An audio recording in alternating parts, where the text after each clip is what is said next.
story paths.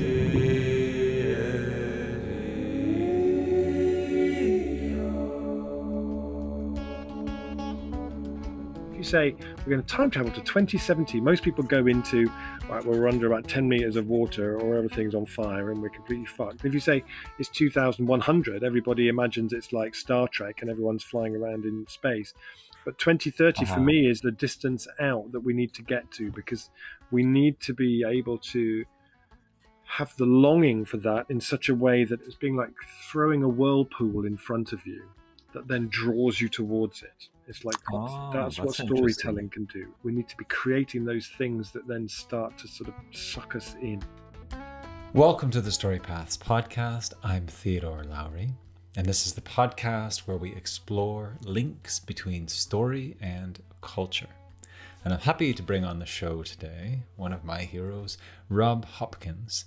And I know him best for starting the Transition Town movement, or co-founding the Transition Town movement, because it's a very community-based movement. And one of the goals of this movement is to offer a juicy and fun transition from resource-intensive, competitive capitalism to something more cooperative, community-based, earth-celebrating, inclusive. He's, I would say, a champion of the imagination's capacity to precede what we then live into. He's a longtime activist. He's written many books. He's got a great podcast as well. I'll link all this in the show notes. And he's a man of principles. Because of his care for the environment, for example, he's decided never to fly again, to make his way in the world in less heavy ways. And true to style, he's doing this in a way that doesn't feel like a diminishment of his options in life, but actually feels like it expands them. So in today's episode, we speak about envisioning the future, or rather futures that we may really want to live into in a practical way, and also in a beautiful, visionary way. And if you're listening to this and would prefer to watch our conversation, there is a video of this particular podcast as well, and you can find that link below. Today's guest is Rob Hopkins, and Rob is many things. I know you, Rob, from co-founding the Transition Town movement, which I learned about from my mother, who lives in Courtenay on Vancouver Island. She's been involved in that. And also on Salt Spring Island, where I lived for some time, where they're quite active. And actually, there's a Salish Sea webinar that they're hosting, which is coming up very soon, about this wonderful ecosystem I find myself in. And Rob is the author of a number of books, including a couple I have here, From What Is to What If, and The Transition Companion, which is a companion to the Transition Handbook. They're full of great ideas, practical ways of reducing energy use and increasing community involvement and transforming communities. There's a lot of physical ideas, and there's a lot of social, cultural ideas as well, and track records of people who've tried them out. So, Rob, thank you so much for joining me here on the Humble Story Paths podcast. And joy, thank you for inviting me. This is a podcast about the connection between culture and stories. And what I'd like to ask you about today is the role of story in community change, in coming together, in transitioning to more ecologically sustainable and generative ways of living. You speak about it a lot in your books. There's a chapter, From What Is to What If we became better storytellers? And I see you as a champion of the potential for imagination, and how first things are imagined and then lived into. So in this context of imagination and story and community change, how would you describe story in that context? where I would start with that is that back since the beginning of the transition movement, I've done lots and lots of presentations and talks and public events. And I used to start those presentations with like 20 minutes of graphs. They're all the really terrifying graphs about how we're going, everything's going, and pictures of tar sands and all that ghastly stuff, you know. And what I observed was that when I would do that, people would lean backwards physically. People would lean away from you. And as soon as I would start telling stories, people would lean in. You know, it's like in the book Sapiens, he talks about it's the fact that we are a storytelling creature is what distinguishes us as a species. Particularly for me, the stories that always interest me are stories of people like the people who I'm talking to, who just took that extra little step and just stepped across that threshold of, so shall we? Yeah, maybe we should. Yeah, let's do it on Saturday. You know, stories that I like to collect are those stories. And also in this world of people who are arguing for a different future and trying to connect people into the future, I've become really convinced that actually what we don't need are these utopian stories of these great ecological civilizations, these great fantastical worlds where, you know, everything is all like totally ecological. The thing that we need most urgently is the stories of the next 10 years. Rupert Reed and Manda Scott coined this term through-topian. We need through-topian stories, which are the stories of how people in 2023 got started and what happened and what it led to and then what that led to and as much as anything, what did it feel like to be part of this change starting to unfold? So Kim Stanley Robinson wrote a book called The Ministry of the Future, which is the next 10, 15 years told as a story of how we turned it around. And it's one version of that. For me, I always love, there's a thing that Rilke, the poet, once said, the future must enter into you a long time before it happens, which I think is so beautiful and something that we really forget as activists, that the work of the next 10 years is about the cultivation of longing for a different future. And Walida Imarisha, who does a lot of work around speculative fiction in the Black tradition, the Black community, and does a lot of work around Octavia Butler and her work, she said, all organizing is science fiction, which I think is so brilliant. All organizing is science fiction, because really the only way that we're going to survive, you know, let's not sugarcoat that particular pill. We are in a terrible predicament that is moving incredibly quickly, as the IPCC said in a report that came out 2 days before we recorded this conversation. My sense is that we are only going to make that change on the scale that we need to do, like the UN say, a rapid transformation of society, deep, systemic shift of what we do. That's only going to happen if it feels like an invitation towards something irresistible and magnificent and historic and delicious, rather than being torn away from something that's somehow irreplaceable. And we can't do that without storytelling and art and music and film. We can't do it without the artists and the storytellers, because they allow us to test drive it. They allow us to step into it. And a lot of, increasingly, the work I'm doing now is about finding ways to help people visit that 2030 and spend some time there and become familiar with it, and then go back again and become more familiar with it. Unless we create a North Star like that, we're not going to do it. And storytelling is one of the best ways we have as human beings for creating a new North Star. Yeah, beautiful, beautiful. I should mention also you have a podcast called From What If to What Next. And in this podcast, each episode, you posit a different question. You know, what if we were trauma informed? What if permaculture were taught in schools? What if we were trained in storytelling? What if there were a ministry of the imagination? And these powerful questions, they're openings to what's possible. And you invite listeners through a time machine into 2030. What's that future like if we'd done everything right in this particular regard? as well as other regards, but focusing each episode on a particular topic and a particular question and bringing people in who are really in those fields and have been for a long time, which is beautiful. And I'd like to ask you, so there's envisioning.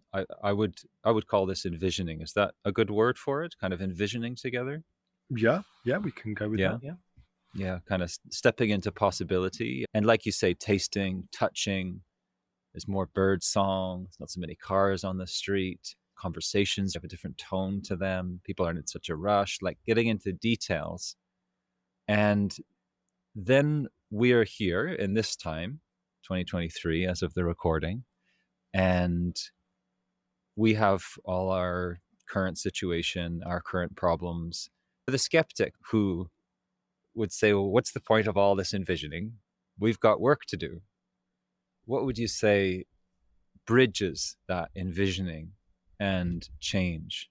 The people who inspire me most in this work at the moment tend to be women of color from the US. Adrienne Marie Brown, Walida Imarisha, Mariame Kaba, Rashida Phillips, people who come from a radical political black background, who recognize how vital the imagination is to this work. And so Mariame Kaba, you mentioned the podcast, and thank you for the plug. And one of the people who I have most wanted to have on that podcast, who I'm thrilled I'm going to be speaking to in about 3 weeks, is Mariame Kaba, who is a great shiro of mine, a prison abolition activist in the US. And she wrote a book called We Do This Till We Free Us. And for me, the prison abolition movement is one of the great what if imagination movements in the world. Like, to keep that question alive for decades, when all around you the prison industrial complex is just being built and built and built. And to hold that question of what if there were no prisons, and then how that then leads you into, but then what would education be like, and what would funding be like, and what would housing policy be like, what would health policy be like? All of that, it opens up this whole kind of reimagining of everything. First thing I read of hers was an interview that she gave where she said, we must imagine while we build, always both. And it really, really stayed with me. You know, I always say to people, I'm not saying that we should all just be wandering around with our head in the clouds, just dreaming all the time and imagining stuff, because that doesn't get us anywhere. You know, it has to be accompanied by action and people rolling their sleeves up and creating things. But then at the same time, if we're just rolling up our sleeves and creating things, and we're not stopping to imagine and dream, we're really ineffective, because we don't have a really clear story of where we're going and what it is we really want to create. So that imagining piece feels vital to me. There's an amazing organization called the Center for Artistic Activism in the US, and they do work around this idea of imagine winning. They work with activists and activist organizations. They say, imagine winning. What would it feel like if you actually won? I think pretty much every movement, every organization that I've been part of over a long, long time, nobody really believes that we're actually going to be successful. I remember being part of one project in my town where we were fighting to stop Costa Coffee, which is a big national coffee chain, from coming and opening a branch in our town.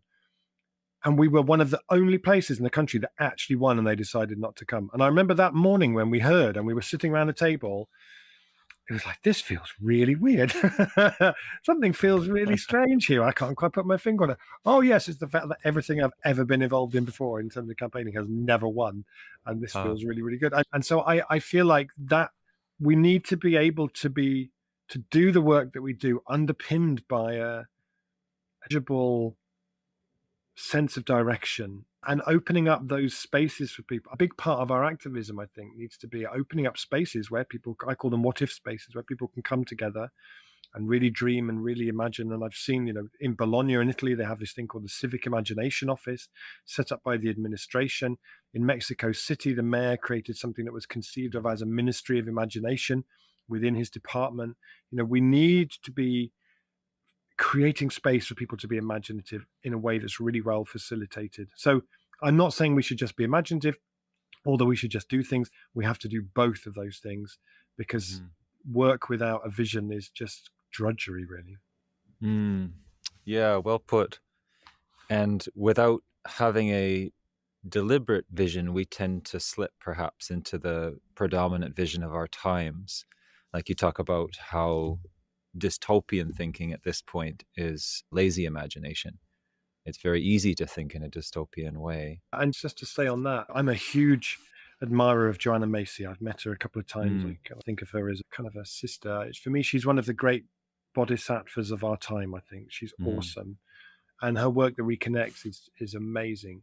But I heard her giving a talk recently where she was working with a group, and she does that amazing exercise where you sit opposite a partner and you take it in turns to say, when I think about the collapse of nature or something, I feel, and then the other person does it. You often, the other person, you're deep listening while they talk about that. And she did three of them, and they were like, when I think about the collapse of the climate, I feel. When I think about the collapse of society, I feel. And another one, I can't remember.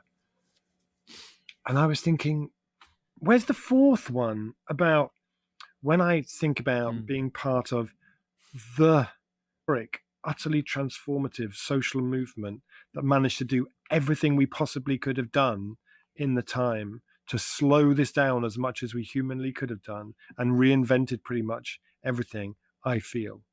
Because mm. if we don't make space for that in that conversation, like if we imagine we're going to somehow do everything we can do, but purely with a narrative about collapse and extinction, we're really, really deluding ourselves. And so for me, it's really important that we bring that bit in. Of course, we have to make and hold those conversations about what if it's too late, but we should also make and hold those spaces for what if it's not. That's beautiful. And it shows to me that this is not a naive practice. And speaking of Joanna Macy's work, it's striking that she's found that going into and through grief is empowering. She looked at why are people looking away from the long-term impact of nuclear power is what part of what got her started, and climate change and so on. And finding that coming into grief together was actually a way that people could then find a deeper level of commitment and empowerment. And then what I hear you saying is that yes, and to then envision together from a very grounded place, I know sorrow, grounded in the I know reality of pain. the Let grave them times in have which we live. me if I'm ready.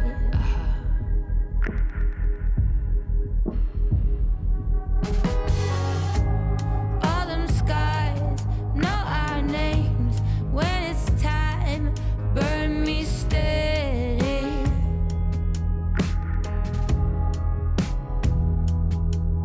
Then lay me in the ocean. Why lullabies? I've used my time. Now lend me to the ocean. Sing my songs when I'm gone.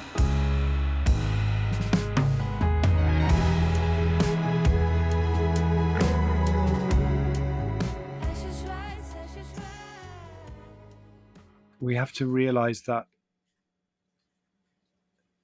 people need different ways in.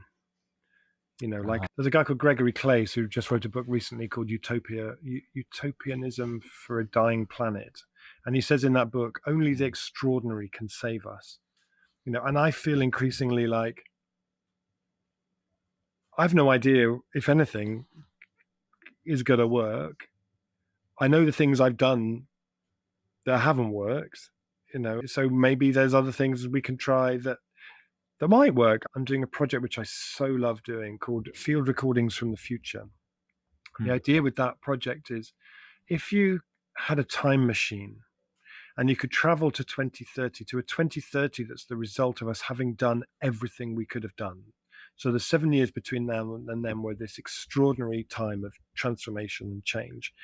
We've now on the downward side of the carbon emissions curve, and the pace is growing, and people are really excited about it. If you could travel to that future and you could record what it sounded like, and you could bring those recordings back with you to 2023, and you could play them to people, they'd be more precious than gold. They'd be incredible. Like, I've been there. The thing that inspired me with this was I saw in an article about the Black Lives Matter protests in Washington in 2020. This woman had a t-shirt on that said, "I've been to the future, we won." Gave me goosebumps. I thought, that's just genius. And so this music project is based on this idea. I've been to the future, we won. And I'm going to bring it back. So the beautiful thing is that most of the things that we know that we need to do to live in that way, in that future, already exist somewhere. As William Gibson said, the future's already here. It's just unevenly distributed. You can visit car-free neighborhoods in cities. They already exist. You can visit cities that have so many bicycles. They have a bicycle rush hour. You can visit regenerative farms. You can visit places where beavers have been reintroduced and have totally transformed the landscape. So I go to those places and I make field recordings. And then I work with this amazing young ambient electronic music artist. And then we make music that's based off these field recordings. The idea is that it's a really immersive thing. We've done 5 or 6 so far. We want to do 8 so that we have an album's worth of stuff. It's a really lovely, really fun project. And then in parallel to that, I've just started working with the most amazing Belgian cartoonist to do a comic book of me, and the musician's called Mr. Kit. So it's me and Mr. Kit traveling to 2030 and where we go and what we see and how it is. Using graphic novel and a comic book to just make it kind of irresistible and thrilling. I always keep saying to him, the feeling that needs to come through in these cartoons is that feeling like when you went to your first festival, like stepping into 2030, feel like when you were, like, it's kind of familiar, but what are they doing over there? It's like when you go to Venice. When I go to Venice, I'm just in like permanent curiosity mode. What's up there? What's down there? What's up there? What is that? And it's like, that's what that future. We have to, in the comic book, we have to wear these kind of time travelers costumes, not to protect us, but the idea is that when we go into 2030, we don't kind of infect it with our 2023 cynicism and negativity. We don't go there and do lots of past splaining and walk around going, oh, that's never going to work. Because by 2030, what's happened is people have reached this stage of thinking, do you know what? I think we might just do this, actually. There's this sense building of, this feels like this is amazing. This is great. I think we might just be about to pull this off, So I'm always looking for those creative ways. And you mentioned the time machine exercise in the podcast. That's something that I do in talks, and I've done it with 10 people in a workshop. I've done it with 1,500 people in a hall in Belgium, where everyone closes their eyes and travels to 2030. And people often come up afterwards and are really moved by it because we never do it.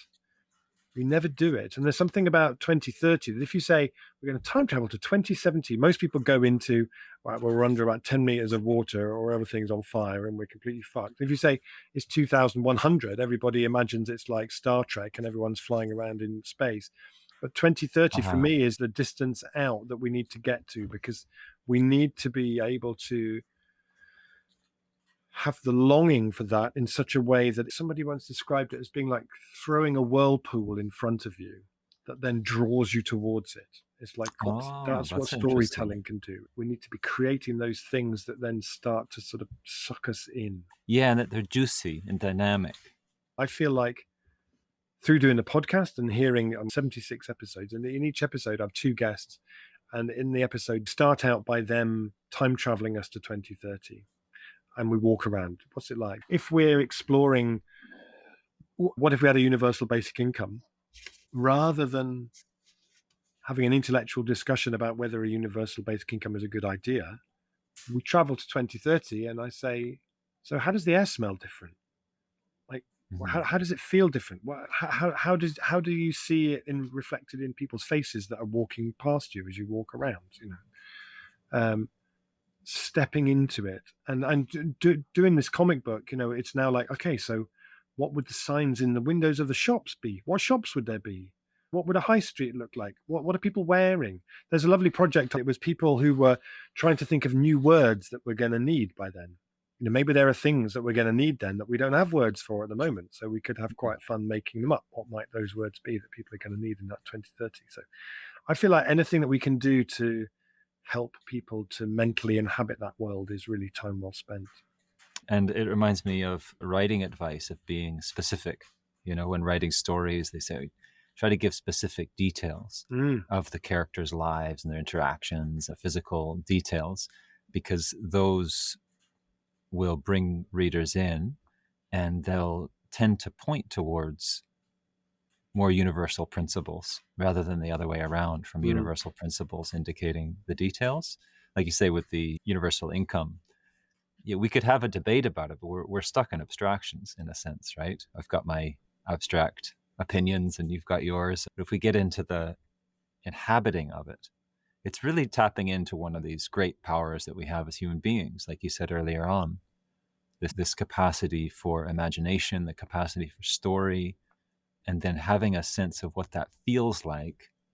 Then, how can I get back to that? And then between us and then, what might the steps look like? It's like, how do we create nostalgia for the future? I think that's the brief that I gave to this to Mr. Kit, the musician I'm working with. Is I want this collection of music to make people feel really nostalgic about the future. I like that, because there is a great deal of nostalgia about the past, and things were better then and everything's getting worse. So to have that sense of the future, I'll just share as well, this is something quite beautiful, bringing in a spiritual element to it. I was reading John O'Donoghue, the Irish poet and writer, and he's talking about prayer. And, the idea of praying for somebody has put me off at different times, just because sometimes people want to pray for me that I'll have their specific religious beliefs. I've had that happen quite a bit. But the way he speaks about praying for somebody, it's a deep prayer. It's a prayer for somebody's well-being, whatever that is for them, And he talks about prayers from the past, from ancestors, prayers in the present. And he also talks about prayers from the future. And it's quite a beautiful sense, because, again, when I think of people from the future, if I were to think of a generation or two down the road, the easiest imagination for me now would be to think they'd be angry at me and cursing me. Why didn't you live differently? And now look. But the sense of people from the future praying for us, that we know this is a very difficult time to be in. We know you're doing your best, and we just wish you well with this time and the choices you're making. There's a sense of the future existing, and that it's good enough that there's people there who are able to pull together that kind of goodwill towards us. That's really beautiful. That sense of people in the future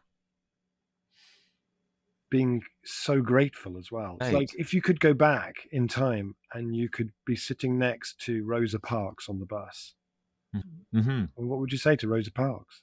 Good for you. Be like, because the thing is, when we do the activism that we do, I mean, for her, she was just sitting on the bus, right? She was like, this is what I'm doing. I'm doing an action. And loads of people have done it before her. It's not like she was the only person who did it. But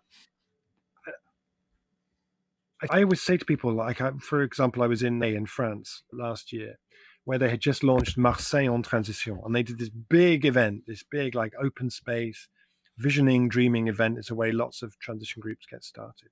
I said to them what I often say to groups at that early stage. I say, you need to imagine that in this work that you're doing, that the hand of history is on the small of your back, that you have no idea where this is going to go and what it's going to lead to. But I think it's important that you do this work, that you hold this meeting with the idea in the back of your mind that in 10 years' time, someone's going to put a blue plaque up outside on the wall outside this building and say it was on that day that process started, that kick-started the transformation of this city. Because actually, if you could sit next to Rosa Parks, you'd say, actually, what you're doing now is going to kickstart a chain of things that's going to lead to the Civil Rights Act in the United States, that's going to always be looked back on for decades as being one of the real kickstarters of moving the US towards being more equal. Compared to people's life back then in the early 60s and the experience of people of color's life now, of course, it's still got a long way to go.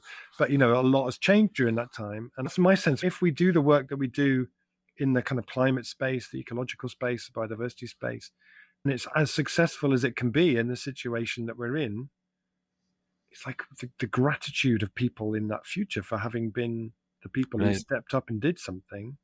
Yeah. That moment, and I see it again and again and again, that moment when people sit in a group around a table and they say, should we do it? Yeah, let's do it. Goethe had that thing he said about, there is genius in that moment. And you never know where it's going to go. In my town, for example, in 2007, I walked into an old empty bank on my house, and a building that used to be the bank was now a film production company. And on the wall, they had a framed 1810 banknote issued by the Bank of Totnes, which is the name of my town, in 1810, by the Bank of Totnes, a £1 note. And I thought, wow, what would happen if we made some more? And what would happen? Like, would the Queen come around and throw bricks through my window? Like, would the Bank of England lock us up somewhere? And we all sat around and we were like, I don't know. Maybe we'll just try and see. And that moment then led to the Totnes pound, which became one of the best known things about our town for years. There's now 82 local currencies in France that are directly inspired by that project. So you can start something like in Liège in Belgium, this incredible thing there called the Liège Food Belt, which started with a small group of people, had this idea, should we do it? Yes, let's do it. That's now transforming their city. It's spreading to other cities in Liège. So I always feel like history is sitting around the table with us when we have those conversations and make those decisions. Yeah, definitely. And there's a sense of expanding our sense of time. Like here in North America in particular, I find there's a very narrow sense of time looking backward and looking forward. It's like a couple generations back and then 5 years forward, it's not much. And it's a nourishment for the imagination to expand the sense of time backwards and forwards. And it's a greater context for considering the stories that we want to live into. Yeah, definitely. One of the people whose work I'm really inspired by at the moment is a woman called Rashida Phillips in the US, who does this stuff called Black Quantum Futurism. So interesting. And she's kind of like a superhero to me. So she lives in, I think, North Pittsburgh. And it's a city where there's lots of pressure of gentrification and lots of people being driven out of their homes, lots of people of color, communities of color being pushed out of their homes. So by day, she's a housing lawyer. And she works to support families whose housing is threatened. And then at night, she does this stuff called Black Quantum Futurism, which is all about fusing of black politics and quantum physics and futurism. And she brings these ideas of time from African thinking. So in the West, like you say, we have this very linear, deep past, present, near future. It's like a line. That's the way it goes. And she says, no, we're seeing it the wrong way. We should be seeing it like a wheel. And we're in the middle of the spokes of that wheel. And there are many spokes radiating out to the rim. And some of those take us to the past. Some of them take us to different futures. So she does these events where rather than collecting oral histories, she collects people's oral futures. And she writes so beautifully about how important it is that we bring time travel. She does these time machine, time traveling exercises. I just think she's the next person who I really want to get on the podcast because I think she's just incredible. Like at the moment, it's like the future is a thing. And everyone, well, in the future, like there's like a particular future. And as climate activists, it's like we're heading to this future that's a particular way. But the IPCC, the United Nations published a report recently where they said all chance of staying below 1.5 degrees is now over, unless we see a rapid transformation of society. So all the newspaper articles were 1.5 is over, 1.5 is finished. No one had a headline that said, why don't we do a rapid transformation of society? Wouldn't that be cool? What would a rapid transformation of society look like? And in terms of her time machine work, it's like, that's another spoke on the wheel. Right. That is a future. So let's go there and spend time there and bring stories back from there. And so when I do talks now, I present it like I'm some kind of Victorian explorer who's been off around some extraordinary place and is coming back with all of these amazing tales of things that he's seen. And then I use photos and images of places that already exist now that I've been to, and I play people recordings that I've made, and I try to make it that sort of immersive. I've been to the future, Uh, we won, and I'm going to tell you all about it. I like that. I like that sense of time as being more like a wheel with spokes as well, Mm, with different possible futures. And when people envision together, I would guess that each person's future is a bit different. And when groups work together, they'll have different visions and such. And that is part of it, isn't it? That mm. those braiding of possible futures is part of it. So it's not only are there multiple possible futures, but in a sense, each person brings aspects of different futures. Maybe that's where the quantum comes into it, where it's like a 5-dimensional wheel, something Maybe, like that. maybe. But yeah, I'd really recommend people look up the work that she's doing. It's quite extraordinary. Yeah, I'll do that. I just want to acknowledge, you said that many times these endeavors fail. Activism endeavors fail. It seems a bit like building a compost, where the specific desired outcome may not have come about, but the effort had an effect. Like the prisons might not have been abolished, but it was moved forward. And that maybe having that goal is important to envision, but that it's not all or nothing. Yeah. I mean, one of the things we've always said in the transition movement is that we celebrate failure as much as success. Because if you try something, even if it doesn't work, you have no idea who might be inspired by it and then go off and do something else, and it will have had impact, and it'll have built new relationships and new connections. So we ran the Totnes Pound, which I mentioned before, as a local currency scheme, which was very well known, and it ran for about 10 years. We had a £21 note because we just loved people would come and visit the town, and they would say, "Why have you got a £21 note?" And we could say, "Well, why not?" And I always really enjoyed that part of it.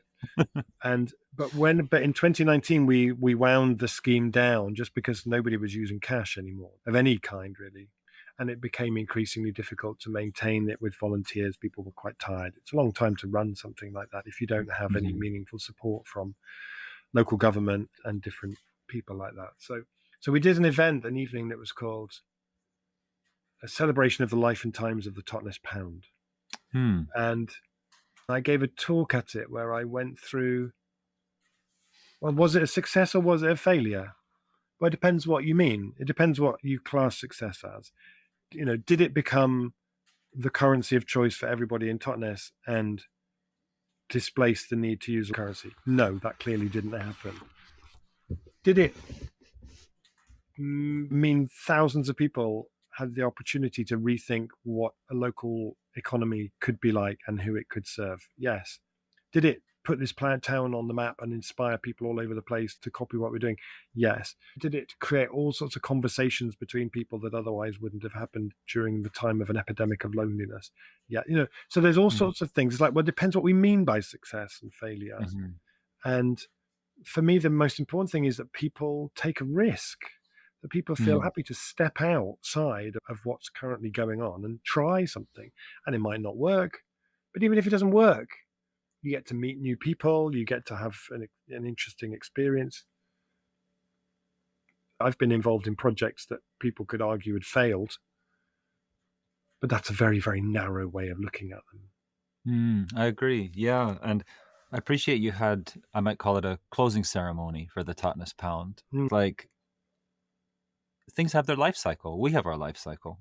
When my body is no longer inhabitable, then it will return to the earth and give nutrients to other things. Yeah, to think if something didn't fully succeed and last forever, then it's a failure is a very narrow way of seeing it. And to have that closing ceremony, so to speak, seems like it frees up the energy. It's like, this was great. There's a celebration.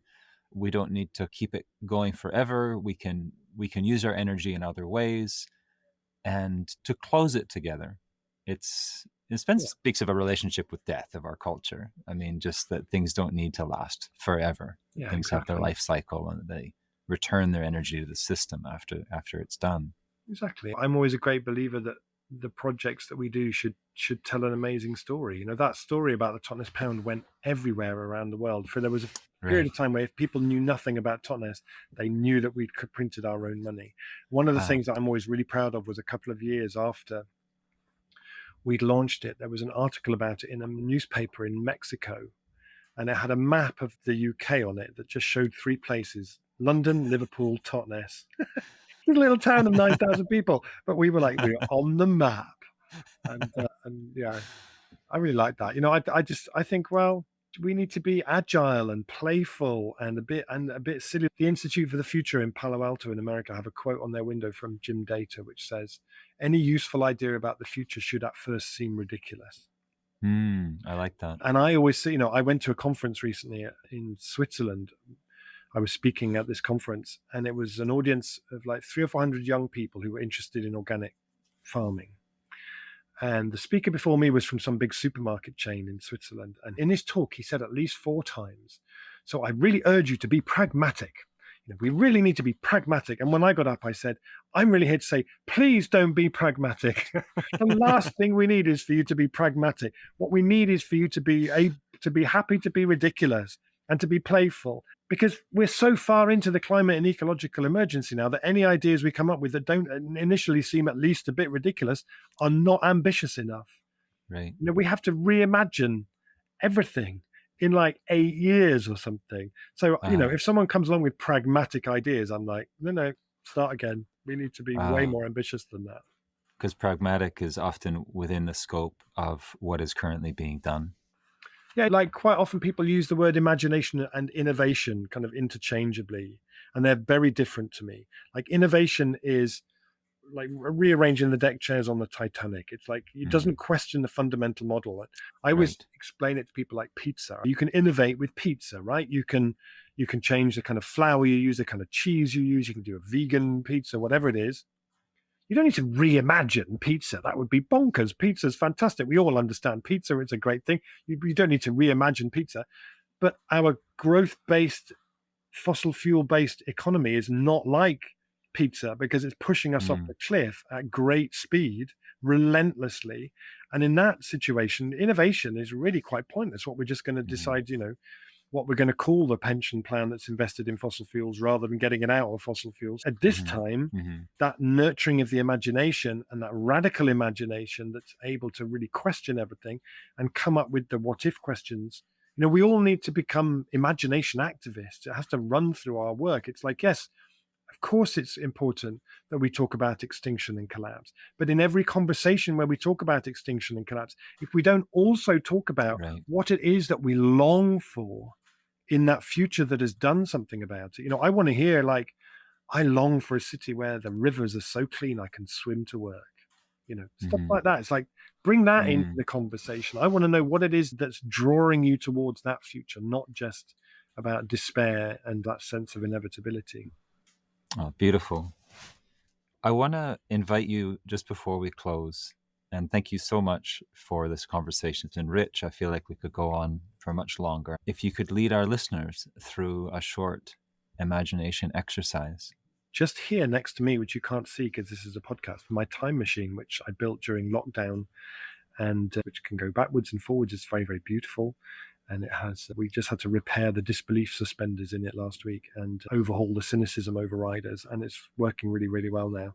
And in a moment when I turn it on, we're going to travel to 2030. And that 2030 is not a utopia and it's not a dystopia.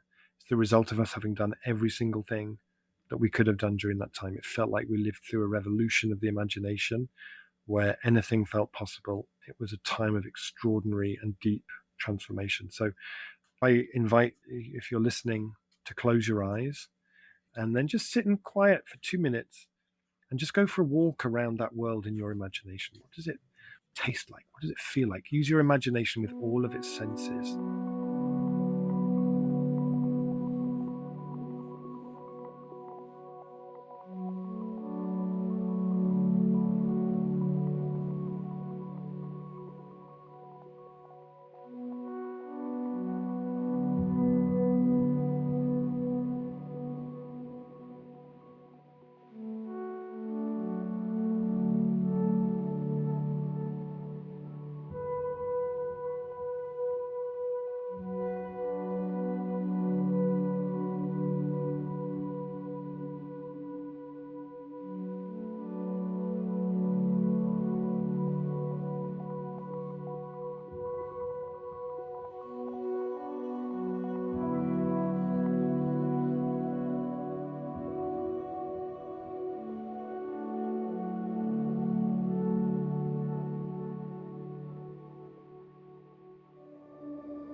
And you might want to go and find somebody else and discuss it with them and to share, or you might want to stay in quiet and draw that or capture some of the impressions. Do a little bit of journaling about that. What did you see? What did you feel? What surprised you? What moved you?